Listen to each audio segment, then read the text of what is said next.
This is Optimal Relationships Daily, episode 1402, an excerpt from the book titled Life in 20 Lessons, What a Funeral Guide Discovered About Life from Death by Meyer.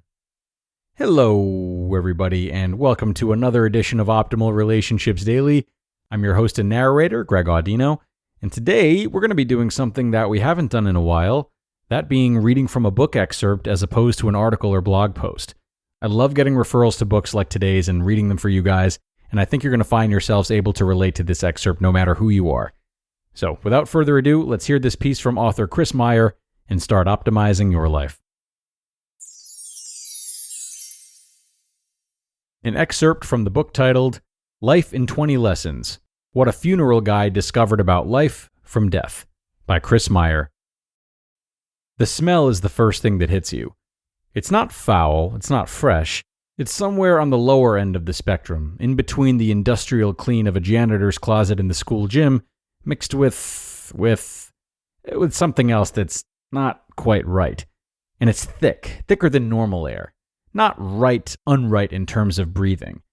The hallway is nondescript, laminate flooring for easy cleanup, an overworked and underpaid nurse sits looking harried at the hub where 4 hallways meet.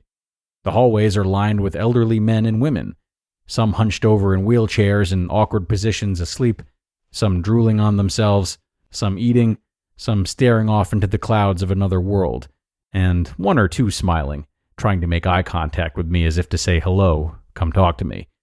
It is a devastating sight to witness.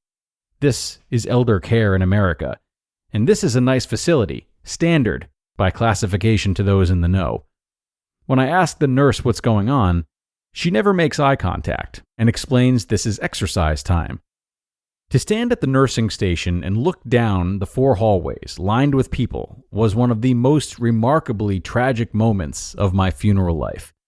Who cares about all of these people? These are someone's mother or father, sister or brother, aunt or uncle. These people are someone.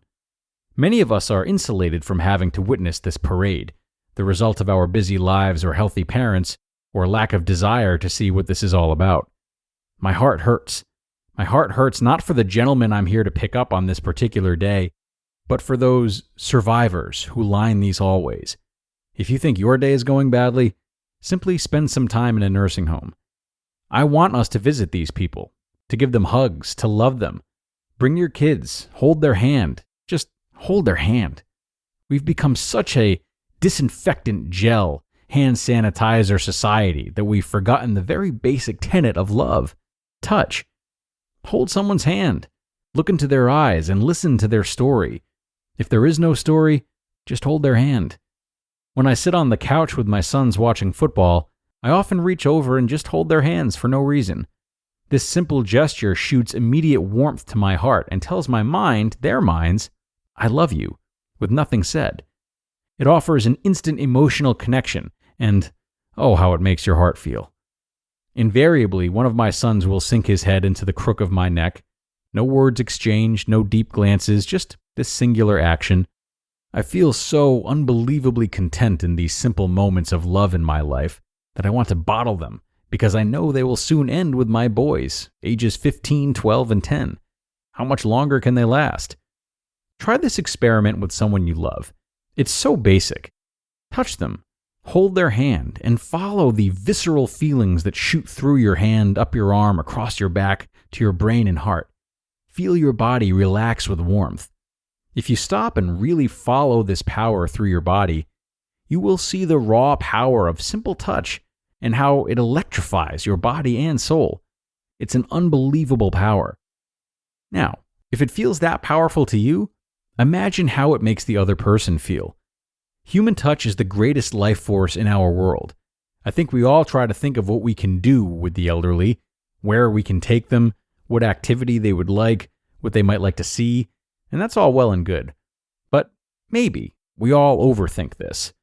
I say this from experience. My grandfather and I would just hang out. We would maybe go to Friendly's and have an ice cream or a hamburger. We would talk about the Yankees and the Mets. We would watch a ball game and fall asleep on the couch together. We would just share each other's space. We laughed, we held hands when we walked, we always kissed goodbye. He was my greatest friend in life, and in the smallness of those moments, he taught me so much more about the enduring power of love of a grandfather and grandson that I could only wish for others. The interpersonal stuff is the good stuff in this world. It's so simple.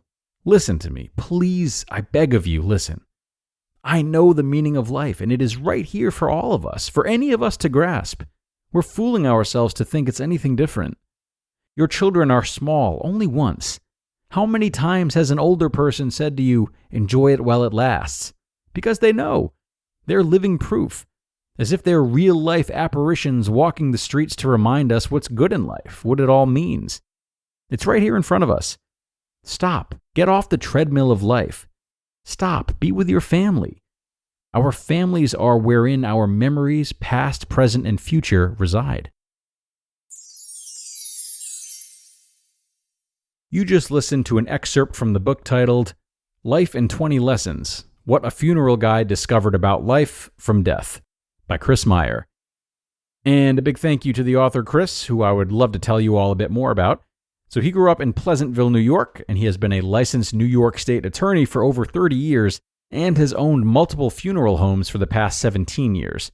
And the question that he encourages you to reflect on when considering his book is this: if you could fast forward your life to your deathbed and listen to your regrets and joys, and then rewind your life and live it with that knowledge about living a life with no excuses, no misgivings, no looking back, would you do it? This book provides that knowledge.